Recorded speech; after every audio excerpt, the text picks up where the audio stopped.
Welcome to Monster Bear Productions.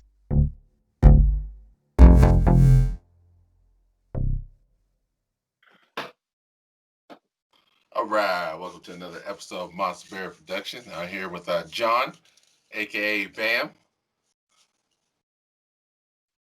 Hey, how's it going? We got a little bit of technical difficulties, but when it syncs up, we should be able to flow a lot better because we were flowing earlier. I just ran into a little bit of an issue right now. So, Bam, Okay. how'd you get the nickname Bam? Bam Bam, I should call you.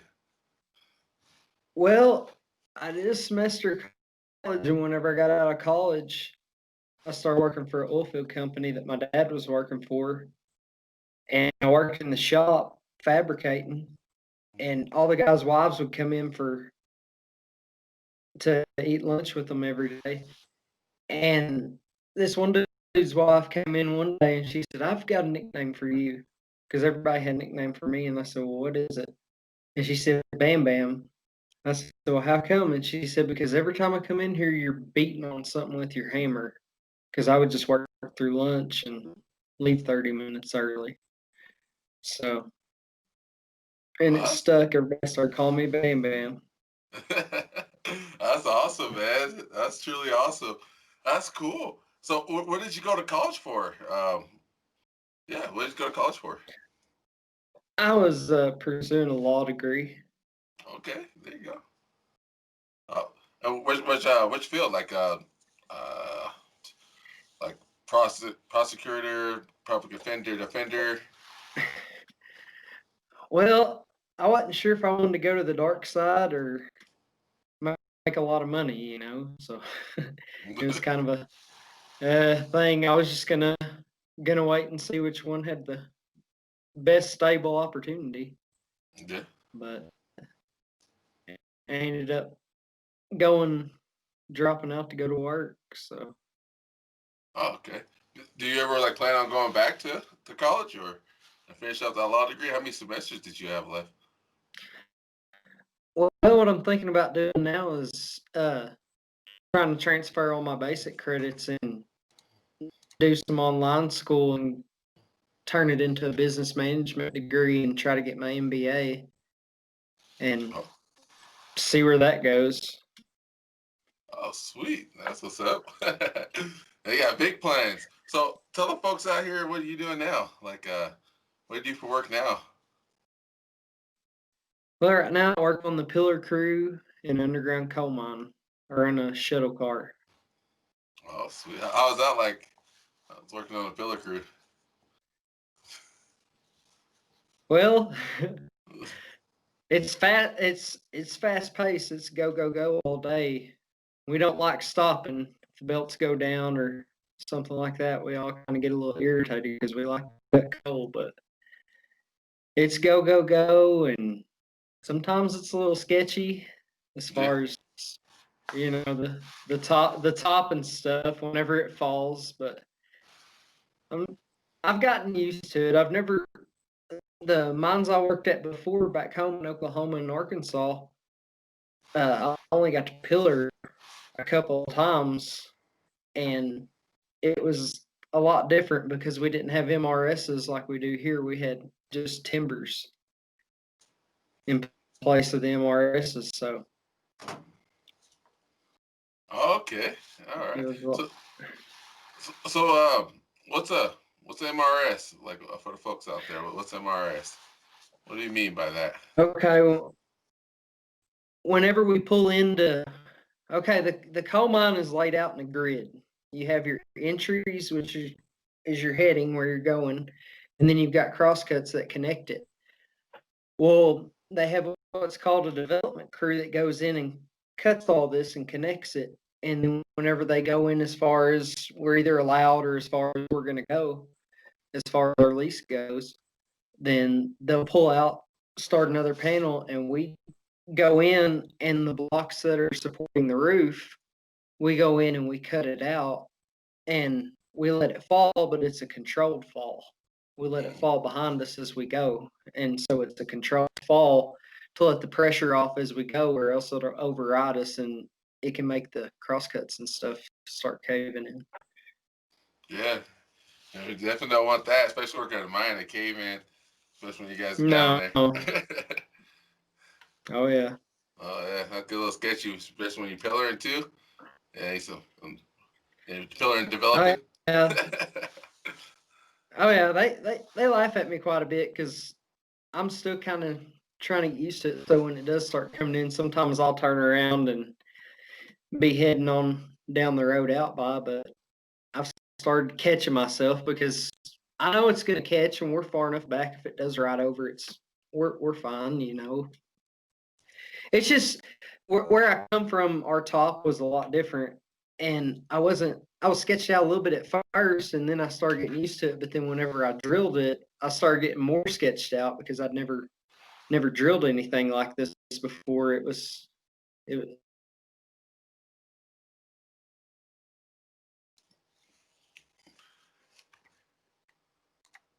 bit.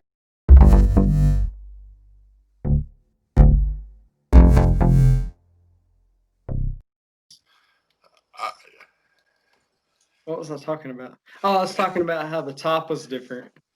Yeah, how Yeah. the top was, we're back, ladies and gentlemen. Yeah, we're talking about how the top was different at the other mine. How was it different? How is it different? Well, there was two mines over there. There was one in Spiro, it was the P8 North, and then there was one in Hartford, it was the Sebastian mine. And I started out where I started my mining career was at Sebastian, Arkansas. And in there we had solid sandstone top. Like whenever you would drill for a bolt, it would sometimes take 2, 3, 4 bits just to drill one hole because it was so hard just to actually drill through this stuff to get it in there. And, you know, it was really, really hard. And we pillared that out and we never could get it to fall. And that's not good. You want it to fall that way the weight doesn't start overriding it, you know? Right. And we never could really get a good fall. So it started weighting up on us and we ended up having to back out a little earlier than we wanted to. But over in Spiro, it was the same coal seam, but somewhere between Hartford and Spiro, it flipped over. And in Spiro, they had shell top, but it was really good, solid shell top and really hard bottom, whereas we had really soft bottom. So somewhere in between there, geologically, it flipped over. Really? And yeah, and over there, Bolton, it was pretty solid stuff, but you could use the same bit for a whole shift if you needed to, you know. But you know, you would change it before you would go into a new cut anyway. That way, it's chopping everything up, and you're not getting plugged up on your bolter. Right. But and then over here, it's just like there's so many layers, and I understand why there's so many layers because of the, you know, we're mining inside of hills, mountains, canyons. Whereas back there, we were going underground and we were under solid ground over top of us. There wasn't any mountains or anything like that. So all the strata was more solid, more level. Even though we were going at a really steep angle, it was still a really level top. Whereas here, it's like because of whatever pushed those mountains up and everything, geologically, everything's just kind of different, you know. And it's not necessarily less safe or anything like that. It's just, you know, I'm trying to get used to it and understand it, and you know, that way I know what I'm dealing with completely. Okay. Yeah. I understand what you're talking about. Just that, yeah, that's pretty wild, man. That's pretty wild. So, what moved you out down this way? Well, I tried to stay out of the mines the last time I worked in them. I wanted to try something different. I built houses and metal buildings and did metal roofs, and worked at this place selling metal and did CNC plasma cutting and powder coating. I just anything I thought I could figure out and do, I did, and I figured it all out. So I just did it all, anything that ran across me, you know. And just $12 an hour wasn't cutting it, you know. Yeah. I got a wife and 2 kids, you know, in my home, so you know I've got to support them, and I would love it if my wife could stay home and raise my kids instead of sending them to a daycare and having a stranger raise them, you know. Yeah. And I understand a lot of people have to do that to survive, but I wa- I had the skills and knowledge to do something different, so I did. And I applied on a Saturday while my wife was at work, and they called me Sunday night, but I was already in bed. And then Monday morning, I got the voicemail. It was from Zooks, and it was Carlos. And I called him, and he said, "Well, can you be here Wednesday?" I was like, "Yeah, sure." And I got off the phone with him, and I went over to my job, and I told him, I was like, "Hey, sorry, I can't give it 2 weeks, but I'm gonna go make some money. I'm gonna go do what I like doing. I love coal mining, you know." Yeah. So, and then he called me back, and he said, "Can you be here tomorrow evening?" And I was like, "Yeah, sure." And he said, "Well, if you know anybody that wants to come up here, holler at them." And through the years since I quit coal mining, I had gotten several new phones, some of them destroyed where I couldn't get numbers off of them and stuff, and never really saved anything on Google. And so basically the only people's numbers I had was people I ran into when I had a new phone, like, "Hey, let me get your number. I got a new phone," you know. Yeah. And had my buddy Bryson's number. Did you ever meet Bryson? Bryson, what's his last Graham, name? they called him Yeah, yeah. Graham. They called Yeah. him Jesus. Yeah. I called him and I was like, "Hey, what are you doing right now?" And he's like, "Oh, a whole lot of nothing." I said, "You want to go make some money?" He said, "Yeah, what are we doing?" And I told him, and he was like, "Heck yeah, dude, let's go." He was like, "I've been itching to get back underground because it's an itch. Whenever you're not underground, you want to be underground. Right. You know, you really do. It's an itch. If you're not coal mining, if there's a span where you're not underground, it's strange. It's real Yeah. weird. You know, you I know got to what you itch to mean. be down there. Right. But uh, so I told him, I said, "Be ready at 4 in the morning, and I'll come by and get you." And I called my wife and told her, and I mean, she wasn't extremely happy about it, but she knew what I was doing, knew I had to do it. You know, I had to go make some money for them. So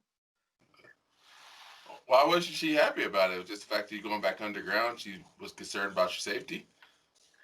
now the going on the road, man, I'm right at a Oh, thousand miles from home. Right right. at 1,000 miles from home. So it's different. And then I took off, and then Bryson called me. He was right behind me, and we got up here like I don't know. I got it. It was like 8 or 9. He was right behind me, and we filled our paperwork out for Zooks and did our drug test, and went to bed and woke up and went and did 8 hours with Mike, and then went underground the next day, and that was September 11th. Been That's here since. all right. Did Uh, they ever get you hired on, or are you still working out of Zooks? no, I got hired on November 11th, just 2 months later, just a couple months later. Okay, there you go. For people out there, Zooks is like a temp service that, like, pretty much contracts their employees out to mines or any other endeavors. Majority mines. So it's like a outskirts from the actual working at the facility of GCC Energy. So that's what Zooks is. So when he's talking about Zooks, he was considered a temp guy instead of a Yeah, actual hired on guy at the time. So now that he got hired on, he's actually affiliated with the company of GCC. So he'll get the benefits, the everything that comes along with GCC. Working with Zooks, he doesn't get that until he gets hired on. right. And a lot of the a lot of the big mines do that anymore anyway, go through their contractor, because then they Yeah. can gauge people, and because it costs a lot of money just to hire somebody Yeah. on, Yeah. get them signed up for all the insurance and all that. And if they're doing seed money, paying all that, just have somebody quit 3 weeks later or a month and a half later, so kind of gives them a chance to gauge people and determine if they're going to be worth it or not. Right. That's true. There's nothing bad with that. Do you ever miss the oil fields at all? Working as a roughneck? Man, I got in on it right at the tail end of the boom in Oklahoma in '08 and '09. Ooh. And everything moved up to Pennsylvania, and I think they were already doing some drilling in West Virginia too. But everything was up there in the deep shell fracking and all that stuff that they were doing. And I went up there for about a month, and I I had to come home. It not the work was hard. The work wasn't hard at all. It was the people up there. It's just, Yeah. I don't know if you've ever been to that part of the country or not, but and this was a big reason why you hear my heavy accent on Yeah. my voice, right? Most people where I'm from don't have it this heavy. They have a little bit of an accent, but it's not this heavy. But the way I understood it where we were at was, if they heard an accent, they automatically assumed oil field, and you had money, or they didn't want you there because they thought you were destroying the environment and stuff. So they either were trying to swindle you or kind of assholes to you. The landlady that I had whenever I was there, she was really nice. Her and her family were really, really nice. And I enjoyed it while I was there, but I had to come home. I didn't like the area up there. Well, I was like, what do you think of it? Like non-smart, racist? Like, what is it? Something about the accent that give people a perception, or give people a conclusion of what your personality is? Because as you know, I think it, like right now, you study yeah, law, and studying law, like I can name thousands of people who can't even do that. Like they open a book, like I have no idea what this means, but you made it a few right. semesters, and in fact, a few years, and so is I just, honestly, I got tired of not working. I've worked my entire life. I grew up on a chicken farm in Oklahoma. We had 3 chicken houses. At any one time, we usually had about 45,000 chickens, right, 15,000 per house. I mean, and then we usually had, you know, I don't know, 50 to 100 head of cattle running around, and then 7 to 15 hogs, and then whatever else dad decided he wanted to grow or raise or right, sell, So we were always busy. And then I started stacking rock for my mom and dad, their best friend. They had a rock business, and I started stacking rock on pallets whenever I was, how old was I? 14, 13? No, 13. I started stacking rock. I did that in the summer, and I got paid $15 a pallet. And the pallets were usually 1.5 to 2 tons of rock that we had to stack on there. And that was actually my first mining job, because that was MSHA regulated, because we dug in a pit and popped it up and all that stuff. So I did that those summers. And then whenever I got in high school, my best friend, his dad owns a metal company, and back then the oil field was in full boom in Oklahoma. And I went to work there, and he sold metal and had like a fabrication shop, and we built H braces and cattle guards for the rig sites. And I started doing that. See, how much did I make? $6 an hour. I was making doing that, welding all day in the welding six summertime. dollars an hour for Yeah. welding. Oh, they, Yeah. they made a profit out of you. Well, I mean, and back then that wasn't bad money, And Yeah, I got a job that same summer at a restaurant in Poto called Western Sizzle, and it was a steak restaurant. washing dishes and cooking and stuff. So a lot of times I would wake up at 5:30, go to work at Alford's at 7. He would go ahead and let me off a little bit early because we usually work till 5, but he'd let me off a little bit early so I could go shower and go to Western Sizzling. And I would work there either from 4 to close or 6 to close. And what time do we close? 10 o'clock in the summer. So I would get done with all my stuff about 11, go home, go to sleep, do it again. I did that all summer for all of high school. So whenever I got in college and I wasn't working, it was just like, I don't got no cash coming in.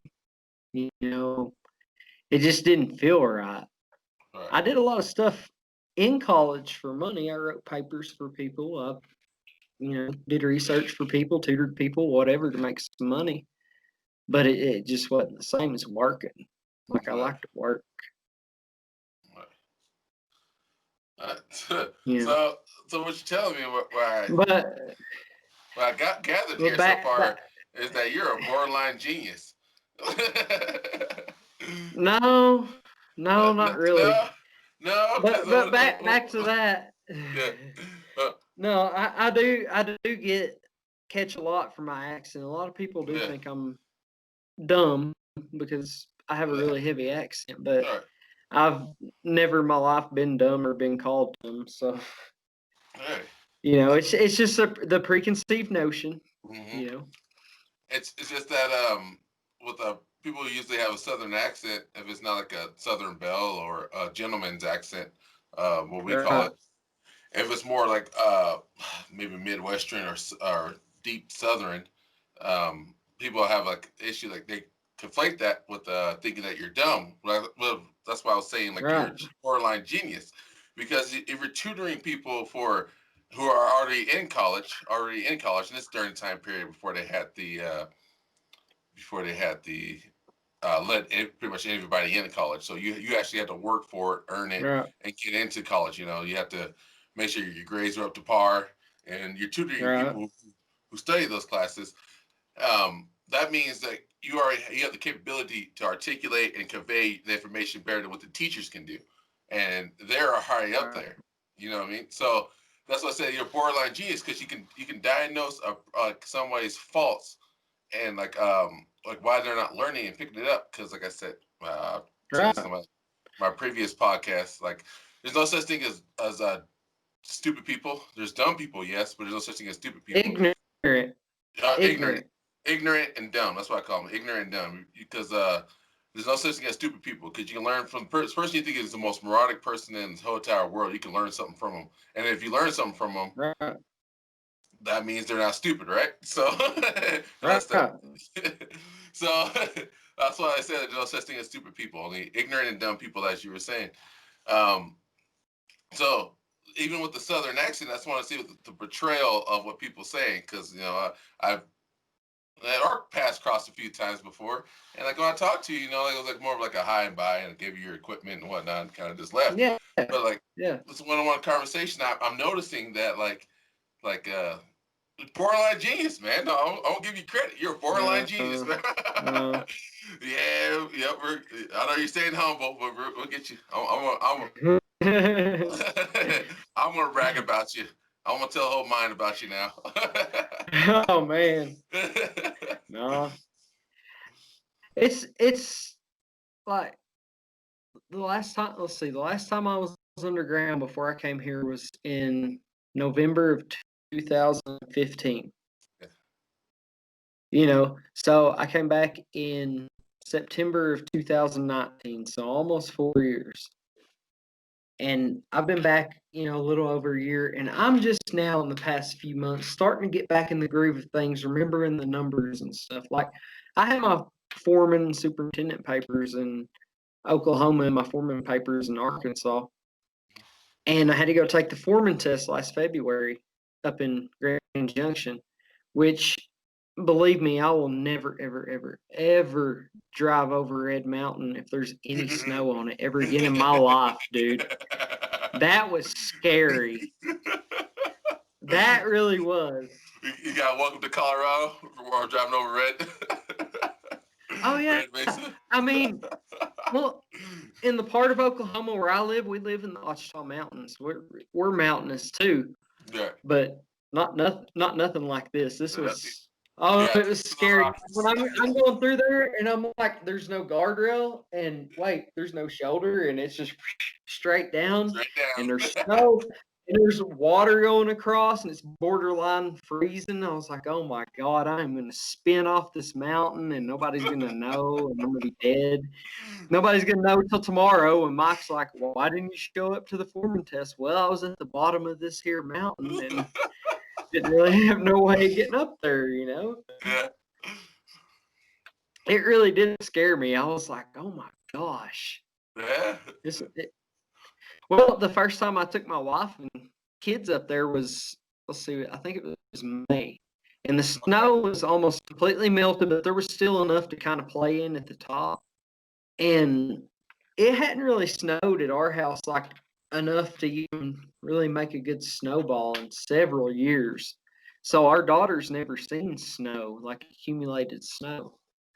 And our little boy, he was really little then. He had just turned 1, so he kind of knew, but didn't really know what was going on. But we took her up there, and she was sitting over there where she could see down, Mhm. the side of the mountain, and she was like, "Nope, nope, nope, nope." I was like, "Yeah, we got to keep going to turn around anyway, But we got up there, and Mia played in the snow. That was the first time she ever played in the snow. That was great. She really liked it. If you take a trip up that way, man, check it in the springtime. It's very beautiful scenery. Like it's extremely gorgeous. It's like right over Oh there. yeah, I'll bet it is. Yeah. And it's Well, no time. Huh? Go ahead. where we lived at in Oklahoma was at the bottom of Talamina Drive. It's a scenic drive from Tallahassee to Mena. Have you ever seen the movie American Made? Yes. Tom Cruise. Yep. That's where it happened. That was Mena, Right. Arkansas. It's about if you take the highway and haul ass, you can get there in about 45 minutes. But it's just over there, and spring and fall. That's probably the heaviest traveled highway in Oklahoma. It is gorgeous both times. Like we were trying to go to Uray to catch all the leaves falling and stuff because fall's our favorite, Right. So So is that where you're from? Are you from Oklahoma or Arkansas? well, I was born in Fort Smith, Arkansas, but I went home to Oklahoma because we Mm, live right on the border. right. So I was born in Arkansas and raised in Oklahoma. Okay. All right. Yeah. But But pretty much. Yeah. That counts, buddy. I know what you mean. But yeah, that's pretty dope. Do you ever miss home? Like, do you ever go back there on your days off, or maybe get some time? well, I did until we moved up here and got this apartment. I haven't been back since. I've been needing to go back, but with the COVID going on and everything associated with it, it's just been kind of hard to get off work and just for everything to be open to do everything. We need to go home and do it. In fact, my wife's in Oklahoma right now. Her license expired, so she had to go get it renewed. That way she can get her New Mexico license. And then our kids needed their let's see, Jacob needed his 16-month shots, and Mia needed her 4-year-old shots. So they had to go get shots and stuff because we use the Indian hospital down there because we're all Cherokee. So we use the Choctaw Hospital because they have like an intertribal compact where they'll cover everything. And so she went down there to get that done. That way we can be up to date on the shots and get everything moved up here. Okay. Yeah. So so what do you think about this whole COVID situation going on nowadays? Like, do you believe? Because the people, the conspiracies out there, people not believing it, it's real, or what's your opinion on it? My opinion on it is why was I hearing about it on CBS, the evening news, the world news, when there was 14 cases in Wuhan, China? Why was I hearing about it then? There's all kinds of there's all kinds of little viruses and diseases that just randomly pop up, that infect hundreds, even thousands of people and then just kind of go away or whatever. So why am I hearing about this when there's 14 known cases in Wuhan, China? And then why am I still hearing about it? Ah. So are you leaning towards it's like some kind of conspiracy? I don't think it's a conspiracy. I think what they're saying about it getting loose in the laboratory, that is 100% possible. That's happened in America with Ebola before. Yeah. Of Ebola getting loose, in the laboratory, the monkey house, and all that stuff out in Virginia. I mean, but the only good thing about that was that virus had mutated to where whenever the worker had gotten bit, he didn't get infected because it had mutated to where it was kind of dormant. I feel like they were messing with stuff they really shouldn't have been messing with. I mean, the common cold is a type of coronavirus. Yeah. It's just a different type. They were just messing with it, and it's man-made, and it'll probably mutate itself out of existence eventually, I think. But I think that everybody could have done a better job containing it. Yeah. How so?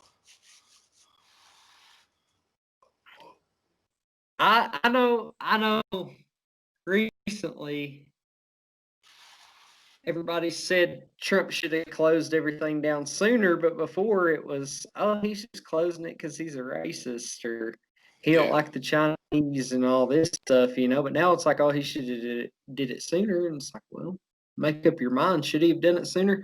I think that China should have contained that town where it started, especially if they knew it was going to mute. If this came out of the lab and they know it, it's like, stop this, don't let it go any further, contain it, get everything put back in Pandora's box till everybody forgets about it and go on about your day. But it either got out of control before we knew it and didn't know it, or they knew about it and just kind of let it go because they didn't think it was going to be as serious as it has became. Right. Okay, I see what you're saying. Yeah, because there's well, actually, it's been documented. That's why I say rumors about Dr. Fauci during the 2010, 2008 to 2010. That big old issue they had with North Carolina about testing the COVID, and they deemed it wasn't safe for humanity, so they moved over to China. They had that tested over there, and it's actually the same Wuhan lab they were testing that before about the COVID-19 virus or coronavirus. They were testing that before, and at least it's been plenty of people who came out and said that it was leaked. It is man-made. It has come out. I'm personally in the opinion that it has came out. It was leaked, maybe due to incompetence.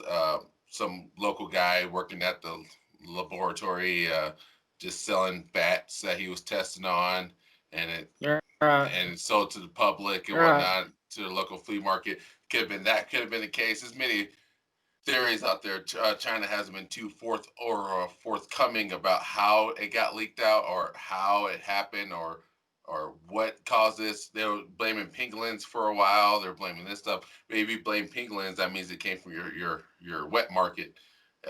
So they started avoiding that down the line. Right. It's just pretty wild, man. Yeah. So I don't think it's fair to blame or put, why it has spread like it is on any one person or even two people. I mean, it's just been a chain reaction, an unstoppable chain reaction. yeah. We can't prevent everything. That's just like, and I might get in trouble for saying this. Not in trouble, but just laughed at. But we're told that every accident is preventable. Yeah. Every accident is preventable. But I don't believe that at all. I And believe time out. we're predestined. We're Go ahead. predestined. No, we're predestined. Go ahead. I feel like when our time is up, our time is up, and be we driving in a car or just fall over and have a seizure or have the roof fall on us or whatever. I feel like when it's your time, and there is nothing that man can make or do that can stop it. It's just like Final Destination.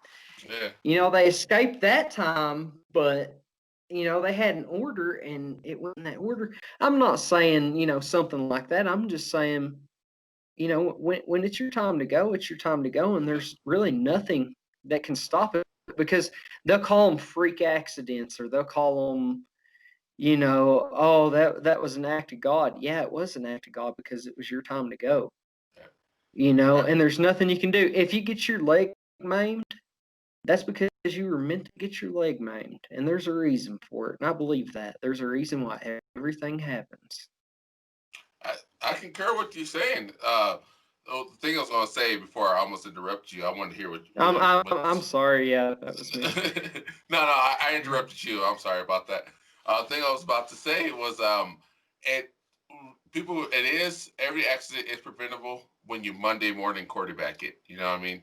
So, for example, like, well, this guy should have did this, this, and this, but at the time being, when all this circumstances happened, it didn't no one knew about it. So when you had time to take a step back and reflect of what happened, you can say, oh, we could have prevented it by doing this, or he could have been fine if he stayed in his house. Well, you know, and then at the end of the day, it's a Monday morning quarterbacking. It's like it's a That's right. it's a like, we're looking at what happened. We can prevent it this way, this way, this way, this way. But as you were saying before, predisposed destinations is kind of hard to prevent, and we don't. I feel like we as human beings always have this convoluted sense of like we're above a higher power. You know what I mean? That makes sense. I agree. That's like, I think it's arrogant to think that we're the only intelligent beings in the universe. The universe is so big. Why are we so arrogant to think that we're the only ones? That's not true at all. There's so many planets out there, and they're starting to release all these studies they've done on them and stuff. I've been reading a couple of them actually.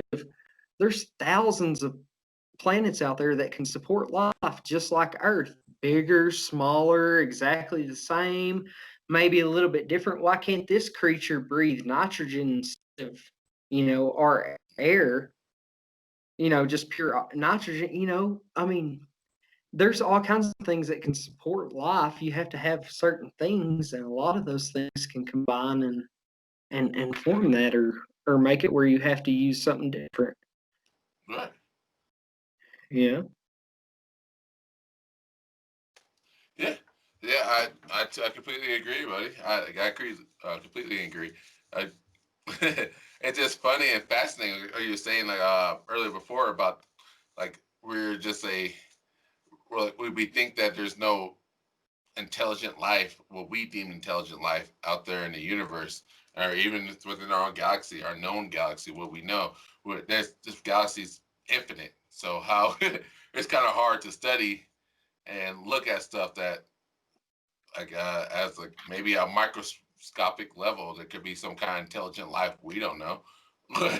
Well, and that's like denying that's like denying a creator whenever 1,200 different civilizations have a flood legend. 1,200 different civilizations have a flood legend. Most of these civilizations never came in contact with each other when these were written. So how can we have a flood legend from everybody all over the world and this flood never happened? Well, why would this flood happen?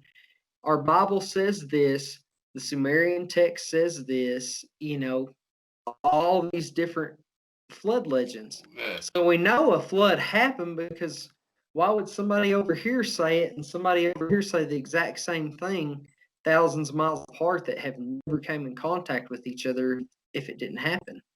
1,200 different ones. People will say climate change. Climate change happened. Earth's natural axis to rotate fluctuated the capacity of the geothermal atmosphere. Blah blah blah. Anyway, so that's what people will say. But I agree with you. My biggest thing, like even with people who saying that ridiculous stuff, they believe in like the theory of the Big Bang, the Big Bang theory. My issue I believe with in the theory of the Big Bang. but even with that, it has to become a creator. Because okay, like when they say that the universe is infinite, the universe decided one day that I'm gonna create life and create this vast galaxy, Milky Way galaxy that we're living in. Something made the decision. Something had to make, yeah. So even with that, someone had to make a decision. Because from a scientific form, um, what they say is nothing cannot create something. Something can create nothing. So Right. there's has to be something from the get-go. Even if you believe in the Big Bang, if that Big Bang that happened is technically the creator. If it's nothing, I mean the universe is therefore that's God. what I believe. Yeah. Do you think that God said, "Let there be light," and it was just ping? No, Yeah. it was the greatest sound that the universe had ever heard when God said, "Let there be light." Yeah. You know, the greatest sound that has ever occurred, and we have a recording of it because it keeps bouncing back and forth off the galaxy walls. Yeah. And, You and, know, and it had to came from something. And who knows? Maybe that something that created us is looking for something that created it. You know, it's just you it's know, when I was in high school, I had a history teacher, an Oklahoma history teacher, and he was a minister, mm, and he had been doing it his whole life. And I had always had a lot of questions I was scared to ask when I was going to church at my church because I didn't want the people that I went to church with thinking I was thinking these different thoughts, even though these right. different thoughts weren't bad. I'm trying to figure stuff out. I'm a teenager, It's a you know. part of human nature, buddy. You're good. Right. That's our gift and our And curse. so his name was Mr. Haskins. He was my Oklahoma history teacher. And I asked him one day, I asked him, well, if everything has a creator, what created God? And what he told me, he said, I'm going to give you the theological answer. And I can't remember it verbatim, Mhm. but it was something like God was, always was, there was no. Actually, no, I'm not even going to go into it in case I just completely mess it up. Do the But best you can, buddy. Go ahead. Do the best you can. but it was essentially because I was like, everything has a mother. Everything has a mother. Everything in the universe has a mother. Not everything has a father because a lot of things can hermaphrodite and be its own father and mother. But everything has a mother. And that's what I was trying to figure out was, well, if everything has a creator and everything has a mother, who's God's mom? You know, what created God? And I asked him this question, and it didn't answer my question or even vaguely answer my question, but he told me this is the theological answer to it. And I remember him telling me that's all I'm going to give you. And it left me wondering even more, but it kind of clarified to me that it's not a question to ask because it's not a question anyone can answer. It's rhetorical. We can talk about it all day till we're all blue in the face, but nobody knows. Hey, you know what's funny? You just opened up the key to why do we exist. That right there. If you can figure out whether the reason, purpose of God, or whatever you want to call it, Big Bang, whatever, the purpose why we're here is the theoretical answer of why we were created, and that goes for every little living, breathing, intellectualized, sentient being. You know, it's just it's that search of a purpose, and everybody goes through it. I don't care who you are. You can have Oh yeah. Down syndrome, You cerebral know, palsy, anything. You will have that wonder, like, why are we here? why me? Why me? Why? Why am I here? What is the purpose? Because intellectually, it makes no sense. Like, why are we intelligent beings? People theorize it may be mushrooms. People theorize maybe fire, meat. No one knows. But Right. if you can figure out that, and like I said during the Bible, it says you are a child of God. So is that being the case, in your thoughts you have and feelings you have, it's the same thing, reflects of God. So that means he or she or whatever you believe is also looking for that sense of purpose. Go ahead, buddy. Right. Yeah. Well, I know for a fact God is a man. And Yeah. the reason I know God is a man is because he said he created man in his own image. And then after Adam was in the garden alone for a while, he decided to create Eve and took one of our ribs and gave it to her and said, hey, go help this dude and make him happy and be with him and be a team, Yeah. because everything's better with twos. Everything. Like when you're playing okay, think back in the day, you're playing Call of Duty Black Ops. Isn't it funner when somebody's sitting next to you playing Yeah. with you Yeah. on your team? I mean, it's Facts. fun anyway, but right, it's funner whenever you got that person with you or whatever. So I know God is a man. So we'll leave that there because it says black and white that, and arguing that I don't understand because it says in black and white that God created man in his own image, and then he's in the garden lonely, and then he creates Eve. So anyway, what was the rest of that question? I'm sorry, I got sidetracked on No, that. you're good, buddy. You're good. We can keep to you with that. I was just saying the sense of purpose of why we're here. Like we're all searching for that. Um, then then you led on to like God created a man. That's why we know God is a man because created Right. man in his own image. So But then it goes even further in there. I mean, right there, it even says why we're created. We're created to worship God. We're created to bring God glory. It says it right there. mm, Like, have you ever heard of the name of God? mhm, Like what God's name is? yeah. Okay. Sorry, buddy. These like I thought it was like a rhetorical question, but yes, I have heard Oh, of it. okay. What is God's name? Like what is God's name? The Hebrew name for God. The Hebrew His name for God. people's name. His people's name for him. What is it? Well, If you remember, I know oh, well, I guess it just depends which Bible, Quran, Hebrew, the Hebrew Bible. oh, the actual Hebrew Bible. Okay, so then I won't know that one.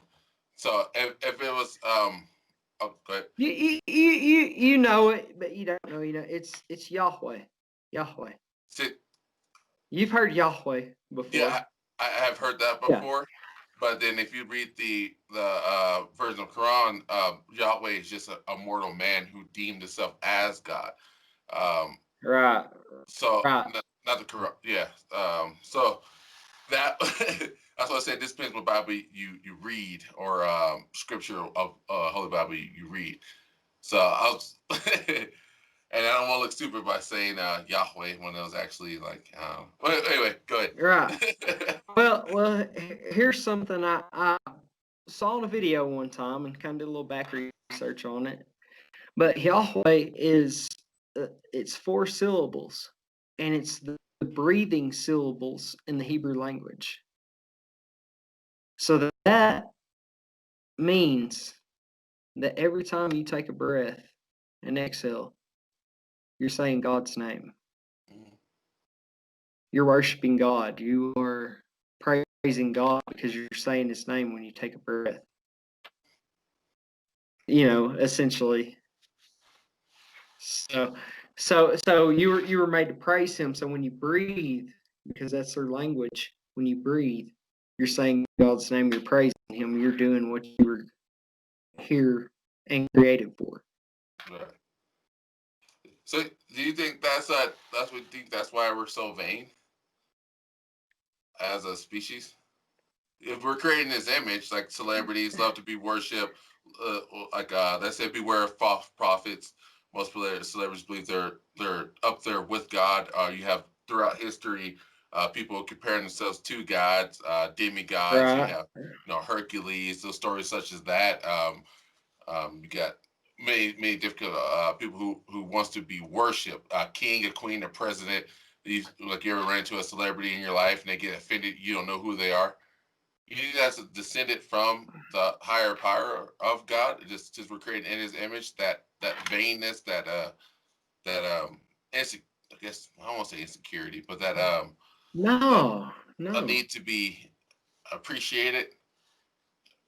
If you want to keep it theological, you can Yeah. tie that right in with Satan, Yeah. because Lucifer was the most beautiful angel and tried to overthrow God, and the reason he tried to overthrow God is because he wanted the power.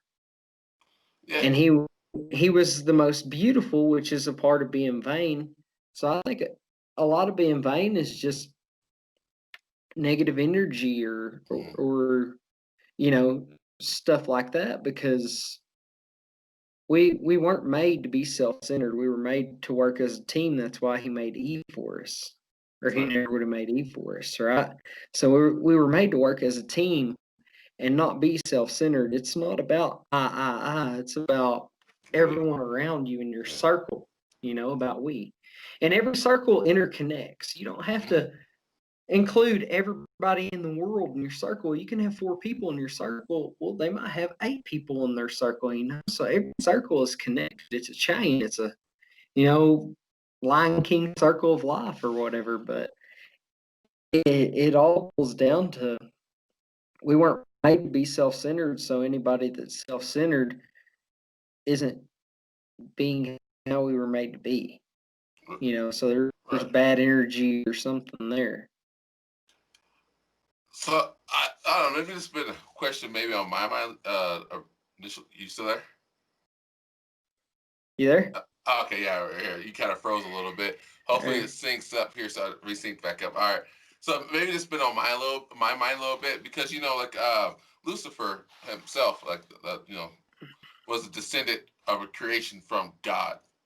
So God's personality wasn't mean because we're not perfect. That's why I believe we're not perfect human beings, because the imperfections that we're perfect, but we're not perfect. That makes sense. Like we're perfect, and this depends on the behind. Hang on, pause. All right. Pause. I want to grab something to show you that ties right in with this. All right. So I'm gonna pause real quick, and then I'll lead into my next segment. So as I was saying before, when he comes back, I'm probably articulate this.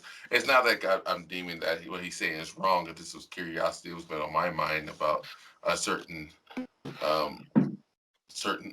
accolades that I heard countless times, and I always had this theory and kind of wondered why is this the case.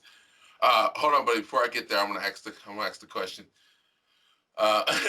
So like the imperfect imbalance that we have in our thoughts, is that deemed for Lucifer kind of like breaking off and almost having like a more of a free will, kind of like not free will, but because we are free will people, but a more breaking off, kind of having like a different mentality, like, oh, you should have this person do this person do that, and you should be worshipped like this, and they should be worshiping me too because I'm up there with you. I want the power that you have, which that comes from people know like when that's kind of like, oh, I feel like I'm being evil. I'm treading on this person, and this is a horrible feeling, but I'm gonna do it anyway, even though I know it's bad. And people look down on that common analogy that most people have, and I feel like that's probably come from descendant of God itself, and I think that's like more of a testament of a separation between his side of being vain and the side and pushing that aside, and that's what created Lucifer. You know what I mean? Does that make sense? Right. Well, I mean, to me, if in the Bible, to me, God Himself is vain. Yeah, he's You very know, vain. it's Yeah, no false idols before me. yeah, So to me, that's being self-centered. That's being yeah, vain. I mean, in black and white. I mean, whenever yeah, you break it down, no, but in black and white, whenever you read it in black and white, everything, the Quran, the Bible, the Mormon texts, all of it contradicts itself. All yeah, of it does. But that's not to say that it's not the word of God or a prophet or whoever, because we are men and we translate this how we hear it, and stuff gets lost in translation. I mean, we see that every day, you know. right. So All right, but let's go to. Sorry about that. The book you brought up. Can you tell me what that is? What is it about? That you what showed you were me. talking about, yeah, you were talking about perfection Yeah. just a second ago. And I wanted to interject on that with this little book right here. I know you can't. Is it backwards? I could barely make it out, my friend. I can see the. It's Uh, called the subtle art of not giving a fuck. all right, hold it right there. Okay, now it's focused in the subtle art of not giving a fuck. Well, subtle art of not giving hashtag at. But I Yeah, got you. yeah, yeah. That's so they can sell it at Walmart. As long as you cross that out, you're good. But I read this book, and it completely changed my philosophy as far as work, well, just life in general, life, work, home, everything. And what it says is we've been fed this perfection model for the last the baby boom generation, our parents' generation. We've been fed this perfection model. You got to strive for perfection. You have to be perfect in all this. All that does is create stress, and you end up messing a lot of stuff up whenever you strive for perfection. If you're trying your damnedest to be perfect, you will never be perfect. Perfection is accidental. It really is. And what that book says is to just do your best. I mean, how can anybody ask you for any more than your best, even if your best isn't perfect? Because that's them being selfish. And so, what that book teaches you is to try your best and try for perfection if that's what you want, but don't kill yourself for perfection, because that's whenever things start on a rise, whenever you start killing yourself for perfection. And this book, I read it within the last year, and the last 2 years, and it really changed my outlook and how I go about things anymore. Because perfection, and I even think God's perfection is imperfect. We can holler and scream perfect all we want, but there is no such thing as perfect. Even the golden mean isn't perfect, you know? Yeah, I do believe there's a such thing as perfect, but I think perfect is like beauty. It's in the eyes of the beholder. Because I cannot Right. deem what is perfect for Okay. me Yeah. may not be perfect for you. For example, you being, I don't know, how tall are you? 5'7". So yeah, you about 5'7". I'm taller than you, right? So perfect Right. genes for me, a perfect fit for me, genes wise, will not be a perfect fit for you, genes wise. Right. You see what I mean? So the object of Right. being perfect varies in difference. So if I'm, oh, this guy's perfect. He's great at the job. This guy's the job. If I plug that guy at that job and plug him, I don't know, let's say coal miner. I plugged him. He's an excellent coal miner. He's perfect. He's great skill sets, quick learner, fast learner. I take him out and put him in a NASA field, and I say, all right, run the ship. Would he be perfect at that? you know. But he was perfect. He's perfect, though. In my eyes, I see this person as perfect, and vice versa. Take a nasty person, plug them in the coal mine. Would that person be perfect at that particular job? So no. So perfection is in the eyes of the beholder. You can have a standard of what you think that should be qualified for what you believe they should hit this standard or close to that standard, which or above and beyond that standard. But that's a standard. That's not perfection. And then people take standard and conflate that with perfection. That's why. So having a standard doesn't mean it's perfect. Because you have a standard that's horribly wrong in someone else's eye. Like, oh, you run this facility like that? That's not perfect for me. If it was me, I'll blah, blah, blah. You heard bosses before. I'm quite sure you heard about. So, so that's why I was one. I've been that guy that's been like, oh, I do this, and this. Yeah. But like you said, perfect's not the same for everybody. It's not the same for everybody. And your standard, your standard is different. So, but when it comes to perfection, that's just like beauty. It's in the eyes of the beholder. So that's pretty much what as I see it. Because and I'm quite sure that book is like I gotta read that book one day. So this, what is it called? The Semblance of Not Giving a Fuck. But who's it by? The Subtle Art of Not Giving a Fuck. It's by Subtle Art. Mark Manson. Mark Manson. Okay, I'll give that book a read. I'm quite sure I can learn a lot from that. But I'm with that title alone, I can agree with Mark Manson. I can totally agree with Mark Manson from that title alone. Yeah.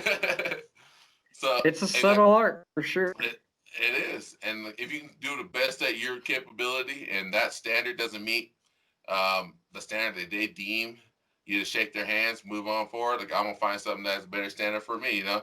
Like fit my needs of perfectionism.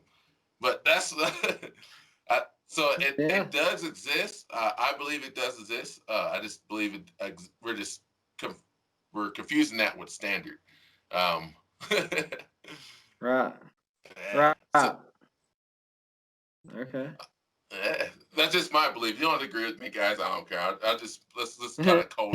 That's my creed and code I live by. And you can agree with you want to. You can argue me if you want to. I don't mind.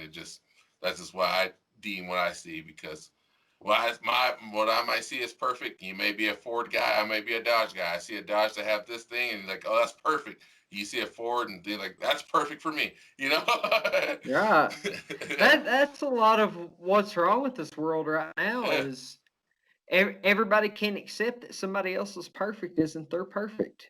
Yeah. You know? Yeah. And that's the thing. It's like, I didn't vote for either one of the jackasses. I didn't give them the pleasure of my vote because that first debate showed me what both of them were about. The second debate was them both keeping their mouths shut because they needed the votes, is all it was. Because both of them made good points, and both of them made very good points, but they're both still jackasses. Yeah. You know? So why give them my vote? I'll just give it to somebody I know ain't going to win. That way they don't get it. Did you vote for JoJo? Joe Jorgensen? Or you want Kanye? I voted for JoJo. I went Kanye. Nothing wrong, buddy. Nothing wrong with going. There's nothing wrong with that. It's your freedom. It's your right. It's what the Constitution stands for. I hate people. I don't hate them. Sorry. I just like people saying, why do you vote for that person? It's a waste of vote. Well, this is the candidate I like, and this candidate I agree with. So this is my vote. As my choice. I don't have to go into your tribal mentality of. I put it this way: everybody thinks the president's so damn important. Congress is the most important vote you can possibly do. Your U.S. Congress and your state Congress. Yep. I mark whatever in the hell over on the president. It's the other one that matters that everybody needs to be griping to instead of, oh, Trump this, oh, Trump that. Yep. Trump did a lot of stuff people didn't ever hear about. It's like his criminal justice reforms he did. I never one time heard about it on the news. Nope. The only reason I heard about it was I was watching the State of the Union address, and he had a couple of people there as his guests who had gotten out of prison because of those reforms that they had did.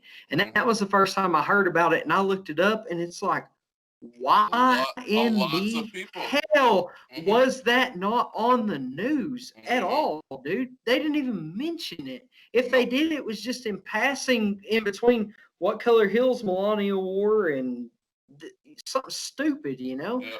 That's why I don't watch the news anymore. You can't get anything reliable out of any of them. Fox, CNN, all of them. They're all syndicated. CNN's left, Fox is right.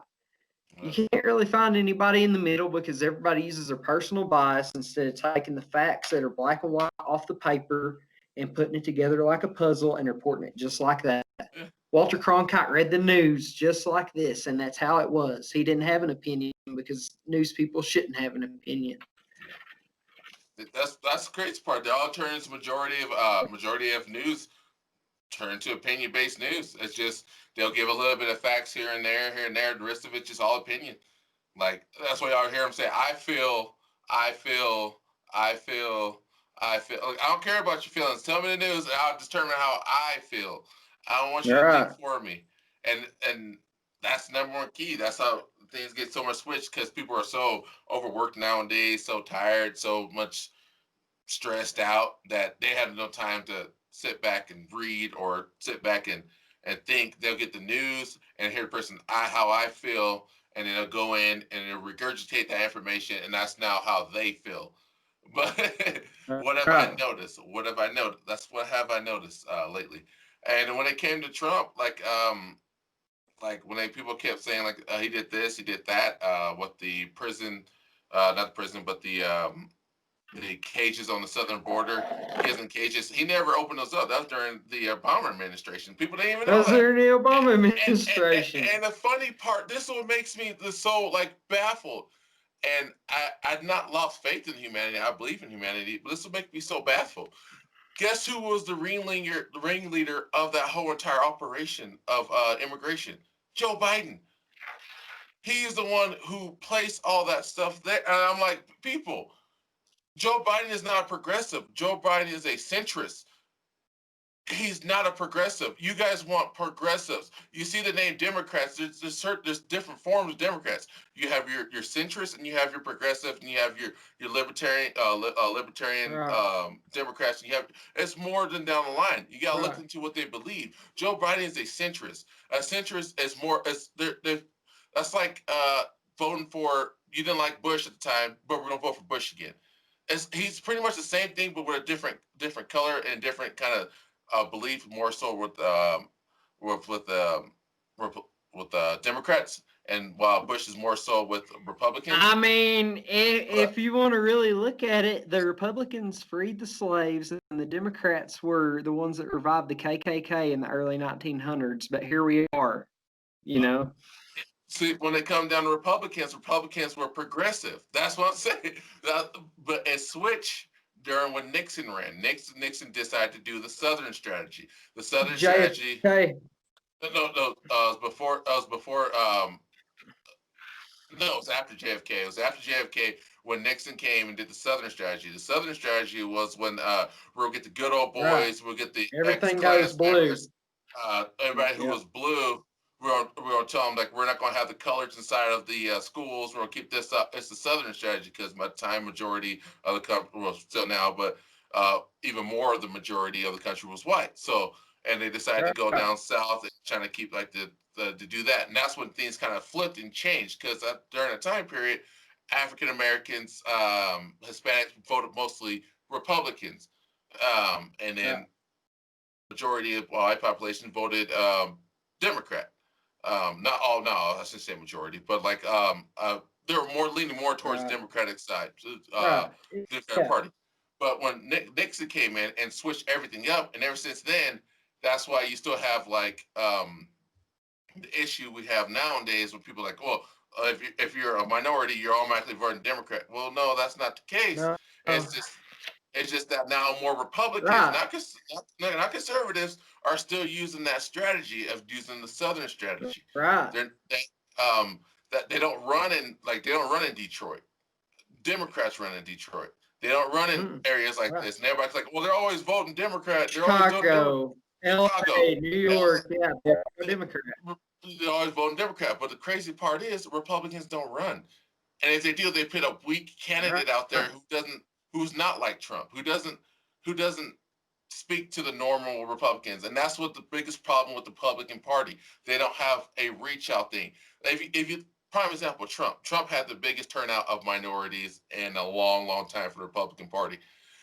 The reason why is because he reached out. Republicans don't have that mentality such as Trump. That's why I don't deem Trump as a Republican. He's not. He's probably more sort of like as a Democrat conservative, more of those kind of stuff. Not centrist. He's not a centrist. He's progressive, but he's like a old school kind of progressive conservative. Old school progressive, yeah. Yeah. So like the old before World War II. Yeah. America first stuff. Yeah. Yeah. So it's one of those kind of types, and then I have no idea. To this time, I have no idea. Even when it comes down to Kamala Harris, she ruined California, man. I'm sorry. I'm all right. People, she ruined California. I know she's going to be considered the first Indian from India, African American vice president, and if things don't turn out as during this time of recording, if things don't come up, if they don't release the Kraken as that lawyer was portraying, like I know that she's going to be the next president.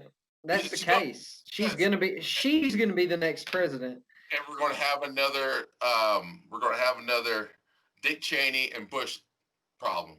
And guaranteed, I won't guarantee it. Exactly right. I'm down this hill. Guaranteed war. Guaranteed war is going to happen.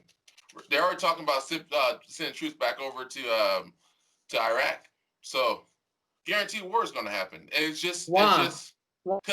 Why are we sending troops to Iraq? Why? Well, we started pulling them out during a little bit during Obama, and then a lot more started coming back when Trump got in office. Why did we ever even go to Iraq? Why?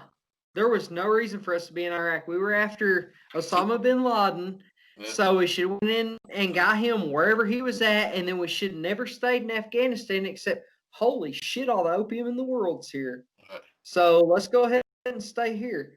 You know, a lot of the soldiers have "We Fight for God" on the side of their helmet. Guns, oil, and drugs.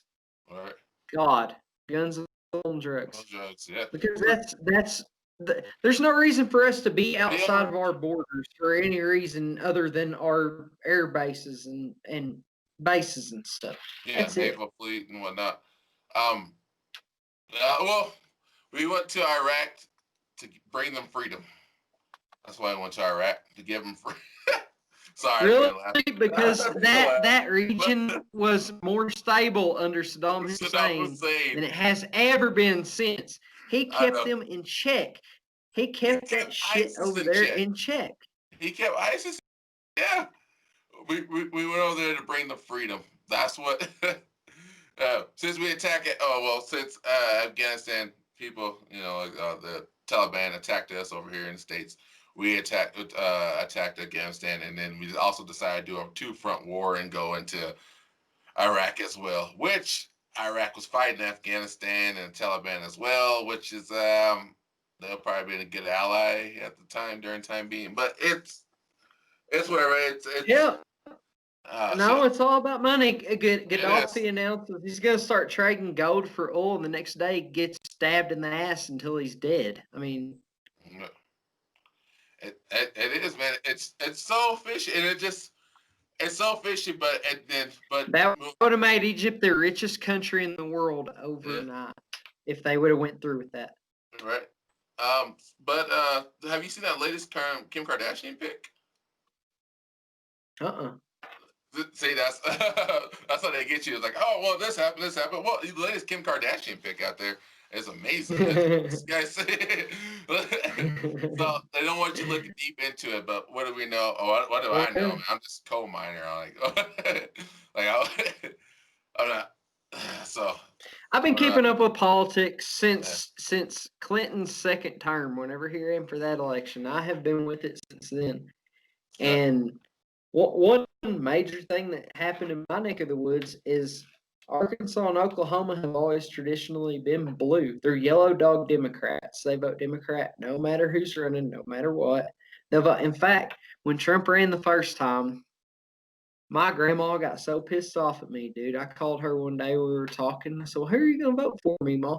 And they know the Clintons. Like my aunt, she had a running pin down there. It was called the Lick Skillet Running Pin, and they had coyotes and stuff out there, and they would have dog trials, and they would run these coyotes and judge them or whatever. But the Clintons, back whenever they were the governors and stuff, used to go down there and go watch it and go stay there and stuff. So they were kind of like family friends. And I asked my Mima, I said, well, who are you going to vote for? And she said, well, I'll probably vote for Hillary. And I said, well, and this woman hadn't missed a day of church in her life. Sunday, Sunday night, Wednesday, revival, she's there for all of it. I said, well, Mima, I didn't know you were for abortion. Well, John, you know I'm not for abortion, and, went on and on and on. I said, well, she is, and if you vote for her, then that's a vote for abortion. If somebody supports something that you don't, you shouldn't vote for them. Don't vote for them just because they talk good, because they don't speak bluntly. Like, that I feel like that's what happened with this election. It's like Trump is a very brash, just blunt person. Joe Biden is not. He talks a lot nicer. Trump don't, but Trump gets stuff done. He's the only president I remember in my lifetime that went in there and tried to do everything that he said during his campaign that he was going to try to do. He really did. He went in and he tried to build a damn wall across Mexico, dude. Yeah. He tried to build a damn wall across Mexico. They weren't never going to let that happen, but he told everybody when he was campaigning, I'm going to build a wall, and he tried like hell to build that wall. He said he was going to have criminal justice reform. He did it. He said he was going to get us out of NAFTA and the Paris Climate Accord because they weren't good for America, and he did.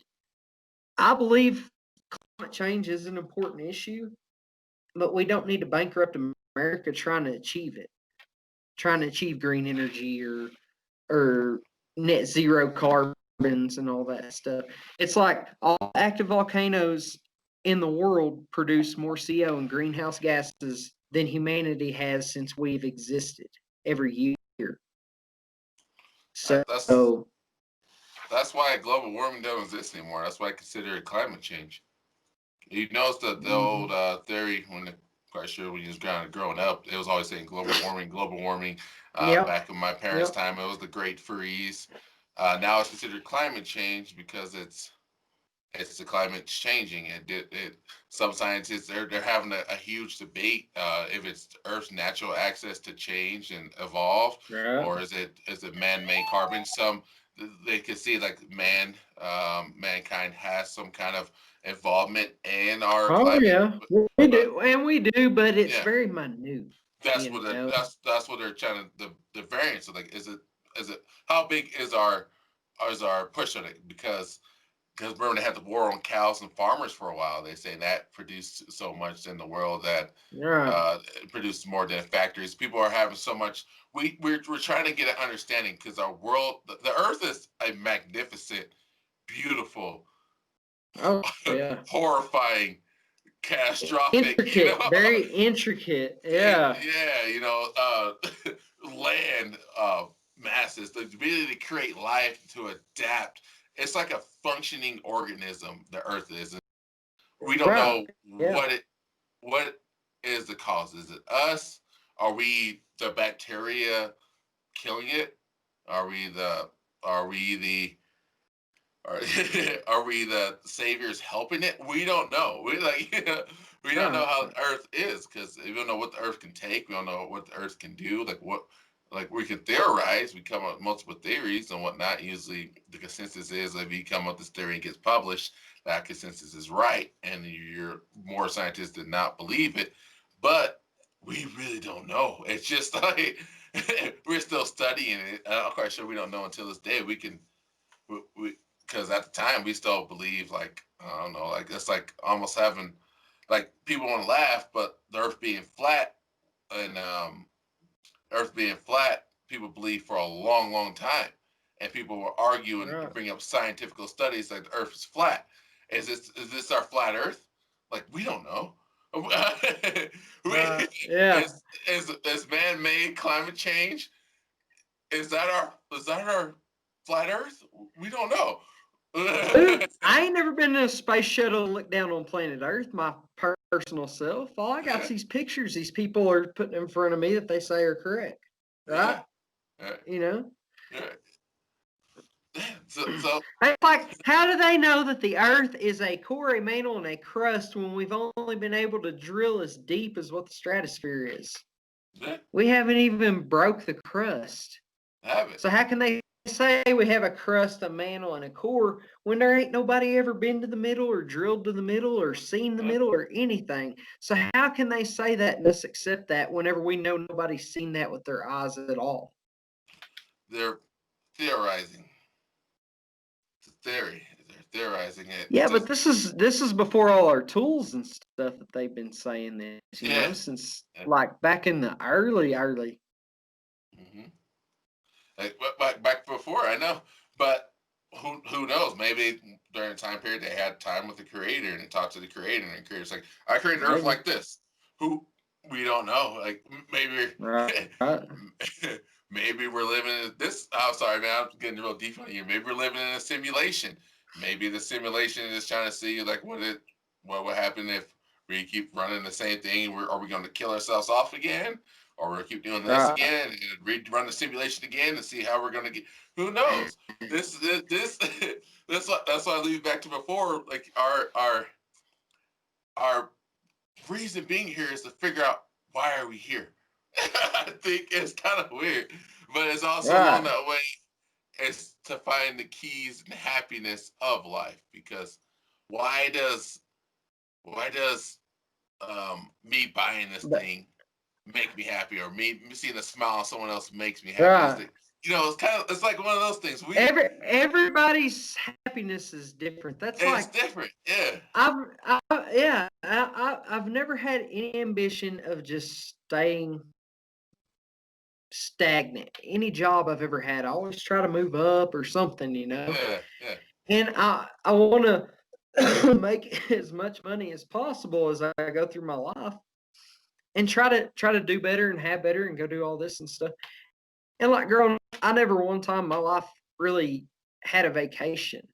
Like the one vacation I had, I went to the Bahamas, but I worked while I was down there. I stuck out to church while I was down there, you know. So I never just really truly had a vacation of going to Disney World or anything like that. We were always working.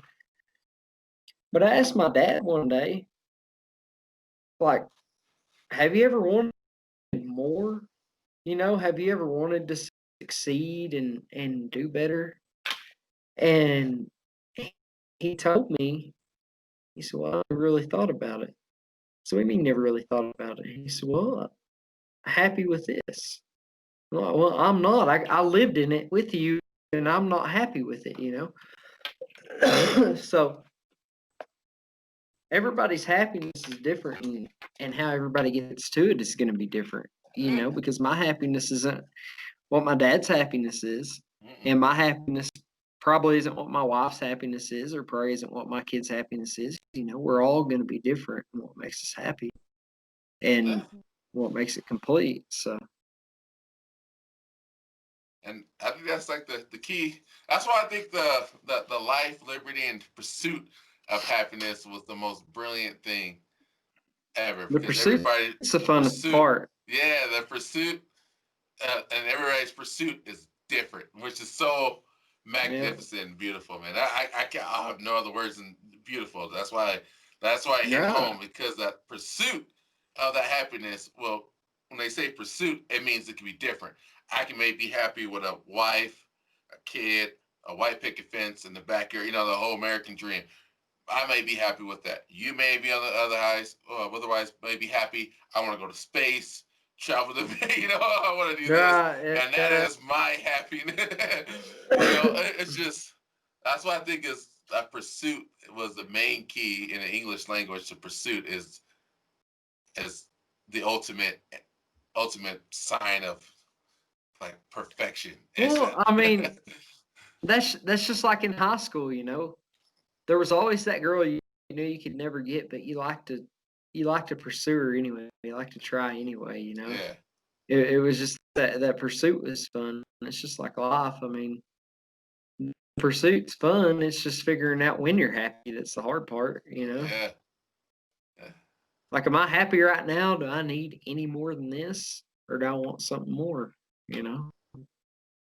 Yeah, and the crazy part is, like, there's someone out in the world who's probably gonna watch this one day and watch this video and see you. It's like, I want that. Wherever he's at is where I want. I want that. You know, and that is my pursuit to Yeah. get there. And that's what's so magnificent about us as humans, and magnificent about us as people. It's just our pursuit are different, and that's why I always want to do this Right. podcast, is to find the mentality of people and get the inner workings of, not celebrities. They always say the same thing. This, you work real hard, you do this, you do that. Well, everybody does that. That's not true at all, That's not. man. You can Yeah, work your it's not. ass off and never Yeah. have a thing, or you can work your ass off and things just line up and you just. Yep. You may run into somebody one day that helped get you that role and get you in that movie. You star in that movie, and you started out as a guy working in a chicken restaurant, Bad Pit. You Yeah. run into somebody like that. You never know. It's just you never know. And that the whole thing when they say is never give up, and sometimes it may not happen. And yes, I agree. You just never. Number one key is never give up. You never know what age, when it might happen. You may be 12 all the way up to 95 years old, and that big break, whatever pursuit you're going for, may come through. Like Nikola Tesla, Albert Einstein, those guys, they're always going and going and going, and eventually, all the stuff that it took them so long to figure out this kind of thing, but they Right. pursued it, and Yeah. that's so crazy. But that will, that resolve to grinding towards that endeavors, that's what's magnificent, man. I love That's it. and that's the thing is most people don't have the resolve to keep Mm, grinding toward that before they have to change. Like a lot of people settle instead of being happy. It's like, yeah, oh, I guess I'm okay with this. I might never get this, so I'm cool with this. And they don't strive and try harder to get over here to this, so they're stuck here. And that's where the resolve comes in. You got to have the resolve to keep going towards your goals. If you have a goal to make $1 million in 5 years, get out there and figure out how to do it. Because if you have the resolve to do it, you'll do it. and I think that's the key. I think that's our weakness, is that settle factor. We settle, and then like that settle factor, it goes with everything, and not just doesn't go just work. It goes with your own self. It goes with relationship, your kids, everything, your house, everything like that. When you start to settle and live, like, I guess, uncomfortable. I mean, live comfortable when you deem is comfortable. That's when things start to hit you, and life kind of knocks you in the face. Like, hey, Right. boom, like boom, this happened, and it rocks your foundation. But if you keep pressing forward, I think that it inspires people, and it gravitates. You, Mm-hmm. you manipulate the universe into, like, your own personal universe, to your own will. You know what I mean? If that makes Right. sense. Yeah. Yeah. And like it's You just you will it to be what you want it to be. But you I to be, mean, you gotta have the resolve to get there. You gotta have yeah, the resolve to stay there too, yeah, because getting there's half the work. Staying there's the rest of it. You can't get somewhere and be like, okay, I made it and just lay down. You have to keep on. There's always somebody trying to take it from you. yeah, You know? buddy. Yeah, I agree, man. This was a wonderful, fantastic conversation, bro. I really appreciate it, man. We gotta do it again sometime. Oh yeah. This is Oh yeah, deep. for sure. For sure. Is there For anything you sure. wanted to say? Anything kind of shout outs you wanted to give anybody, or anything in particular you want to talk about? I have to head out here pretty soon, but Uh no, I really want to say hi to my wife and my kids, all Mia and Jacob and Noah. I right, want to say hi to all them.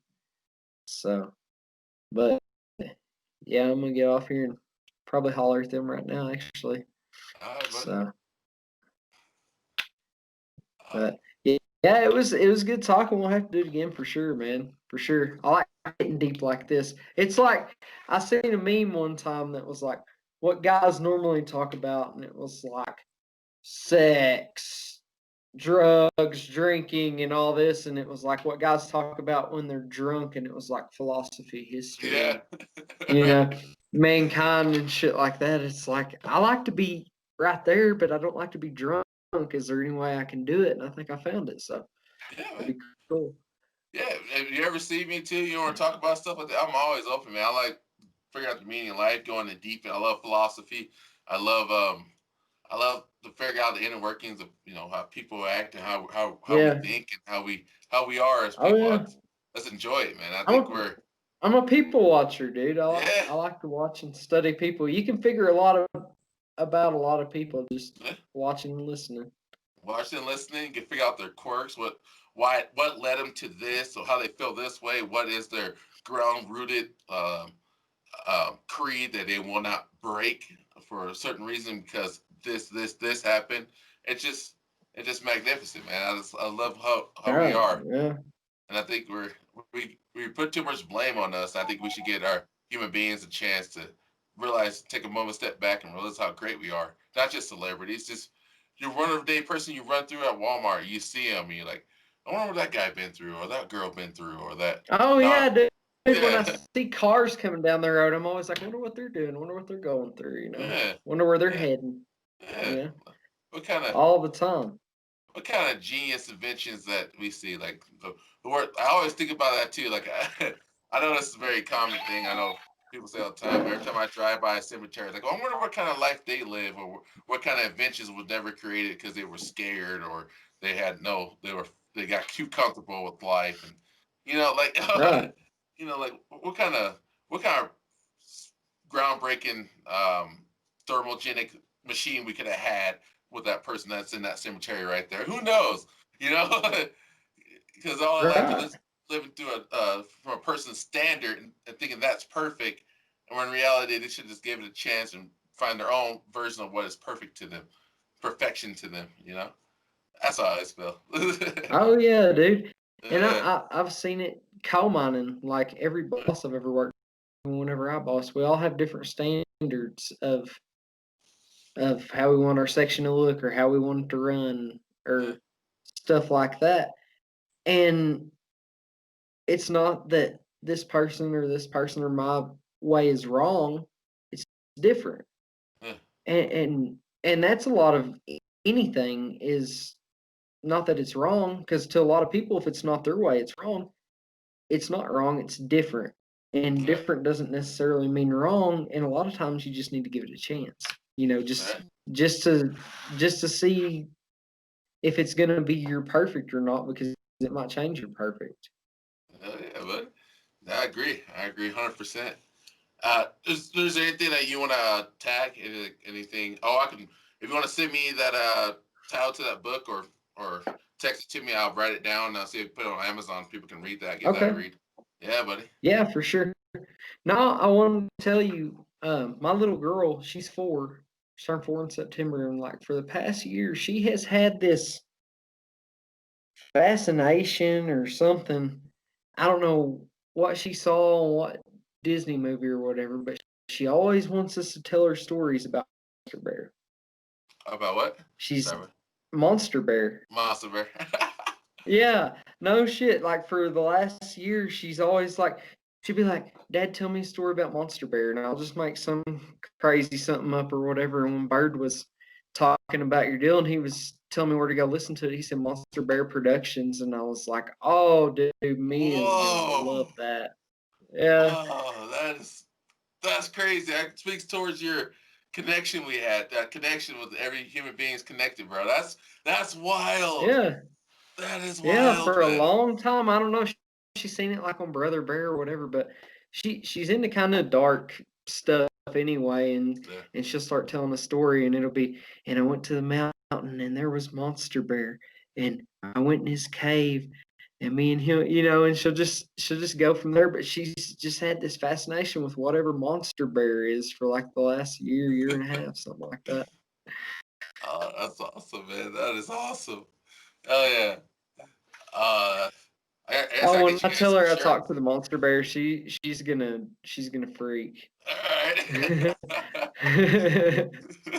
If you want to show the intro too, she listens to the intro and it has Monster Bear Productions. Heck yeah, she'll love that, dude. And she'll be glued to it and probably actually listen to it. Right? Oh, especially when you're on, she can see Daddy and whatnot too. So. Oh yeah. Oh yeah. I'll send you the link when this is uploaded and everything like that. Okay, buddy. Okay. Yeah. Heck yeah, man. Awesome. All right. All right. Any closing statements you want to give? I'm about to shut off right now. Oh no, man. Have a good one. We'll see you later. All right, buddy.